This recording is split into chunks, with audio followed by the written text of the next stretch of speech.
వైఎస్ఆర్ కాంగ్రెస్ పార్టీకి పుత్తూరులో రాష్ట్రాలకు మన యాదవులకు ఒక ఐక్యమతానికి ఒక ఇరుముఖకు ఉండేటువంటి బంధంలాగా ఉంటుంది. ఎందుకు అంటే రాజమల్లి శివప్రసాద్ రెడ్డి రాజకీయ ప్రారంభంలో సోమవారపల్లి గ్రామ పంచాయతీ నుంచి సర్పంచ్గా పోటీ చేసే క్రమంలో ఆనాడు ఇదే తెలుగుదేశం పార్టీ అభ్యర్థి పెద్దయిన వరరాజు రెడ్డి గారు కాంగ్రెస్ పార్టీలో బలపరచడానికి రమణను ప్రపోజ్ చేశారు. ఆయన ప్రపోజ్ చేసి ఆయనే తిరిగి ఎట్టి పరిస్థితుల్లో రమణ గెలవకూడదు అని చెప్పి మళ్ళీ కాంగ్రెస్ పార్టీకి అందరూ పిలిపించారు. బరిలో దించింది అని పోటీ కాంగ్రెస్ అభ్యర్థి అని చెప్పింది అని బరిలో నిలబెట్టి మళ్ళీ రమణను ఓడగొట్టడానికి కాంగ్రెస్ పార్టీకి అందరూ పిలిపించారు.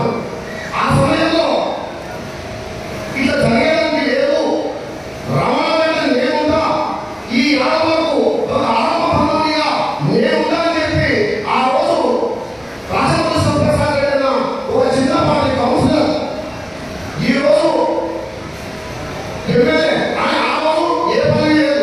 ఆ సమయంలో ఆ పెద్ద సోమవారపల్లి గ్రామ పంచాయతీలో తన పురస్కారాల మీద అన్ని రకాల అంగబలం డబ్బుల విషయంలో అంత తన సొంత డబ్బులు పెట్టి తన బలమైన శక్తి యుక్తులు అన్ని కూడా సోమవారపల్లి పంచాయతీలో పెట్టి వరరాజు రెడ్డి గారికి గట్టి సభలు ఇచ్చినారు.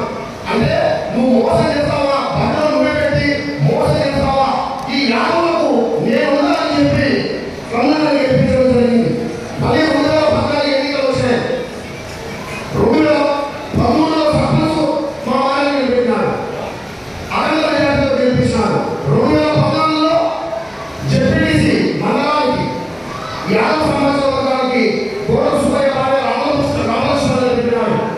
అదే రామలక్ష్మణ్ నిలబెట్టేటప్పుడు తెలుగుదేశం పార్టీ ఒక కర్మతం చేసింది.